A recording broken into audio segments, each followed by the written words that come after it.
She came home with her shoulders aching and her feet numb, the dark green nurse scrubs clinging faintly to her skin from a double shift that refused to end quietly in her bones. Amina Okoye dropped her bag by the door. Already tasting the silence she had been craving since sunrise, when a soft metallic clink echoed from the kitchen, precise and deliberate, followed by the low rush of running water. Her breath caught halfway out, fingers tightening around the strap in her hand, pulse thudding hard enough to feel in her throat as she stepped forward on instinct rather than logic. The apartment lights were on, warmer than she remembered leaving them, and the smell of lemon cleaner cut through the familiar scent of antiseptic that seemed permanently woven into her clothes. She turned the corner slowly, heart hammering, and stopped so abruptly that the world tilted for a second. A tall man stood at her sink, sleeves rolled neatly to his forearms, drying a plate with careful focus, like the task mattered. He looked up at the sound she made, dark eyes steady, face calm in a way that felt impossible given everything she knew. "You're home earlier than I expected," he said gently, setting the plate aside, as if he had every right to be there. Amina's voice came out sharp despite the exhaustion, weighing it down. "Who are you, and how did you get into my apartment?" He didn't flinch at her tone, only inclined his head slightly. "My name is June Park," he replied, measured and respectful, "and I used the spare key under the plant, the one you thought no one noticed." Her jaw tightened, anger fighting fear, as she took in the expensive watch, the tailored posture, the unmistakable presence of a man used to being obeyed. "You broke into my home," she said flatly, stepping back just enough to keep space between them. June shook his head once. "I didn't come to hurt you," he said, voice low, "and I will leave if you ask. But first I need you to hear why I'm here." She laughed, a brittle sound born from fatigue and disbelief. "You think cleaning my dishes gives you the right to explain yourself," she shot back. His gaze softened, something like regret passing through it. "No," he said quietly. "I think the truth does." Amina crossed her arms, muscles trembling with the effort of staying upright, refusing to let him see how close she was to unraveling. "Start talking," she said, "and make it fast." June gestured to the chair, then stopped himself, choosing instead to remain standing as if to level whatever invisible imbalance sat between them. "2 years ago," he began, "you reported a nurse supervisor for skimming supplies and forcing overtime without pay." Her stomach dropped, memories surfacing sharp and unwanted. "That complaint disappeared," she said bitterly. "So, did the investigation," he nodded. "Because the company that runs your hospital launders money through several shell vendors," he admitted, "and those vendors answer to people under my protection." Silence stretched between them, thick and suffocating, broken only by the hum of the refrigerator. "You're telling me my life fell apart because of you," she said, voice trembling despite her effort to keep it steady. "I'm telling you it happened because I wasn't paying attention," June replied, shoulders squaring as if bracing for impact. "I let men under me exploit systems I didn't bother to examine closely enough." Her laugh this time was hollow. "So you show up to apologize," she said, "like this fixes anything." He met her gaze without blinking. "I'm here to take responsibility," he said firmly, "and to stop it." She turned away, pressing her palms to the counter, fighting the sting behind her eyes as anger tangled with something more dangerous, something like hope she didn't trust. "Responsibility doesn't give me back the nights I slept in my car," she said quietly. "It doesn't erase how small they made me feel." June stepped closer, but stopped at a respectful distance, his voice lowering. "I know," he said. "That's why words aren't enough." She spun back toward him. "Then why are you still talking?" she demanded. He reached into his jacket slowly, deliberately, and set a thick folder on the table between them. "Because action has to start somewhere," he replied. Inside were documents, names she recognized, dates burned into her memory, and evidence detailed enough to make her knees weaken. "I've already shut down the contracts," he continued. "There will be arrests." Amina stared, fingers hovering over the pages as if they might vanish. "Why me?" she whispered. June's expression shifted, something raw breaking through his control. "Because you were right," he said simply. "And because my daughter asked why the nurse who helped her when she broke her arm looked so tired all the time." Her breath hitched at the mention. "You have a daughter," she murmured. "Mincio," he said, a faint smile touching his lips. "She's 6, and she doesn't let me forget my promises." The knock at the door startled them both, sharp and sudden.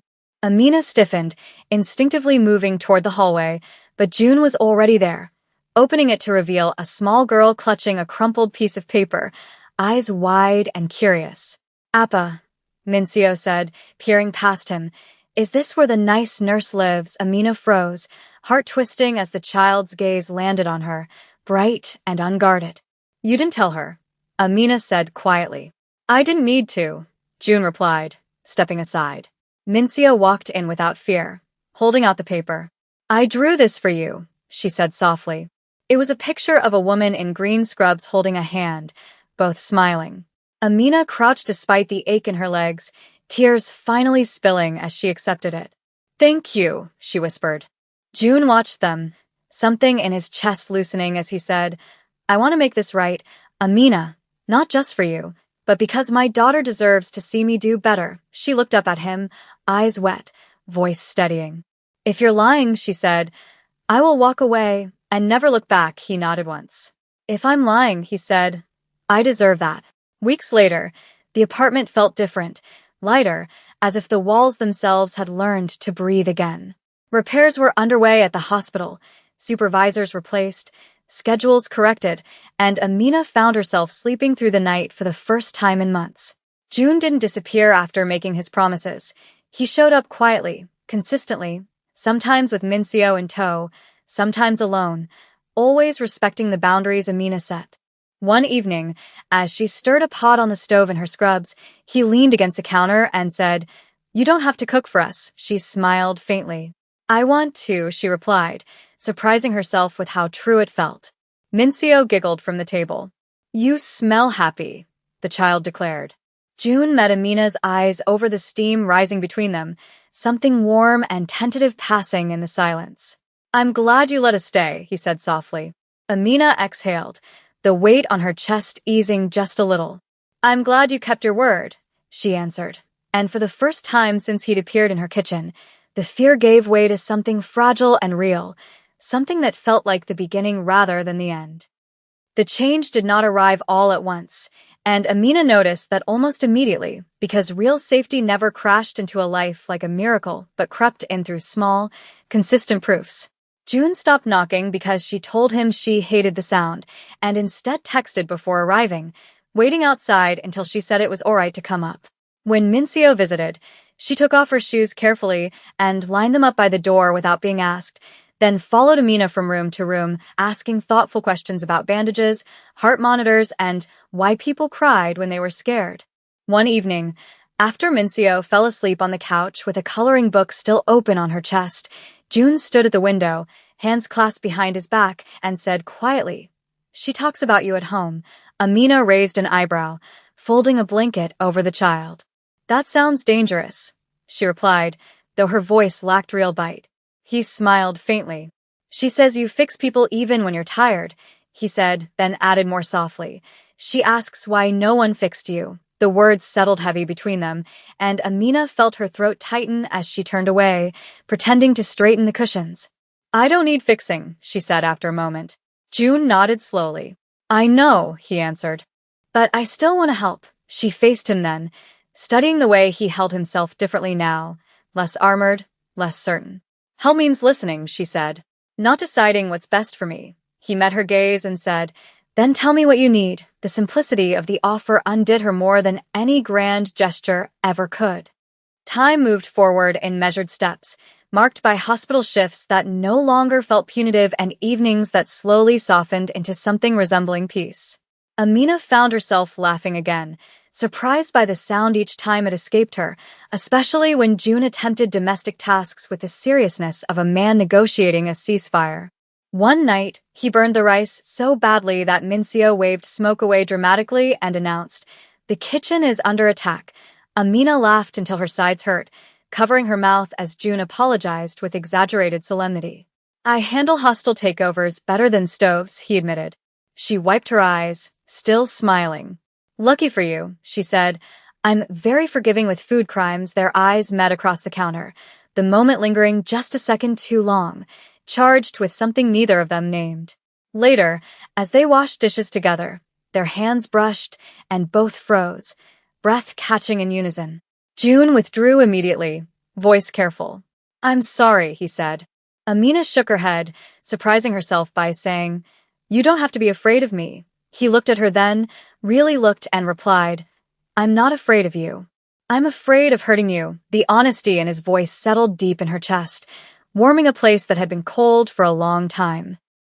The first real test came quietly, without drama, which somehow made it harder. Amina's brother Malik showed up unannounced one afternoon, his expression tight and suspicious the moment he saw June's car outside.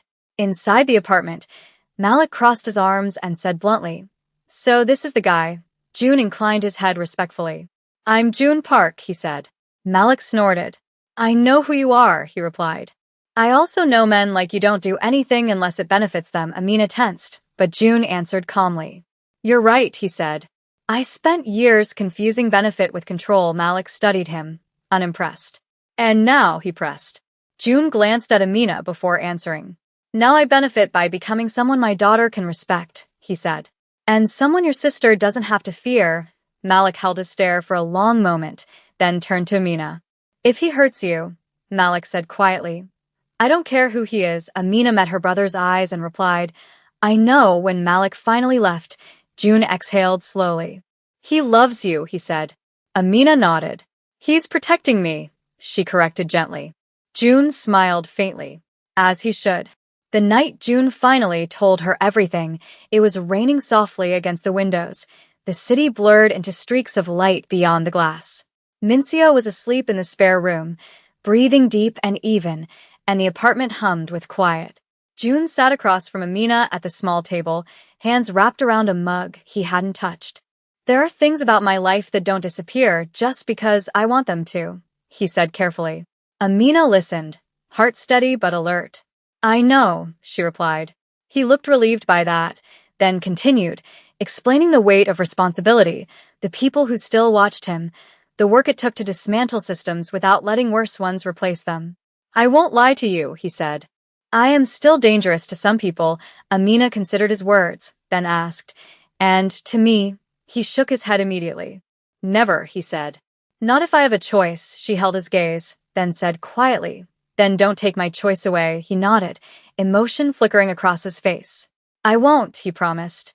When he reached across the table this time, she didn't pull back, letting her fingers rest against his, the contact gentle but grounding. We're not rushing this, she said. June smiled softly.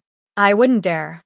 The commitment did not come wrapped in declarations or dramatic kisses, but in presence, in mornings where June made coffee before her shift, and evenings where Amina helped Mincio with homework while June listened from the doorway. One night, as Amina changed out of her dark green scrubs, she caught June watching her reflection in the mirror, his expression open and unguarded. What? She asked, amused. He hesitated, then said, I was thinking how strong you are. She studied him, then replied, Strength isn't never needing help. He nodded. I'm learning that, he said.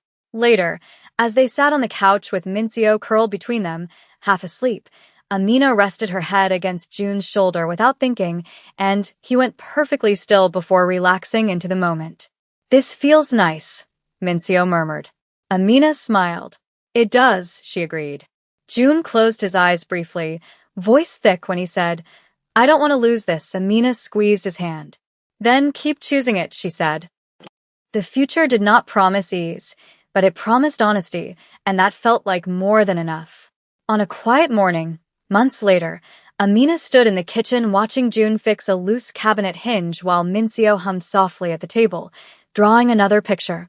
She felt a warmth settle in her chest, not the dizzy rush of infatuation, but the steady glow of something earned. June caught her watching him and smiled. What? He asked. She shook her head. Nothing, she said, then corrected herself. Everything. He crossed the room, stopping just short of her, giving her space even now. Amina, he said gently, I don't know what this becomes. She reached for his hand, lacing her fingers through his. Neither do I, she replied. But I know I'm not afraid anymore. His grip tightened slightly, reverent. Then we keep going, he said. She nodded, leaning in until their foreheads touched, the apartment quiet around them, filled not with perfection, but with trust, warmth, and the simple, powerful choice to stay.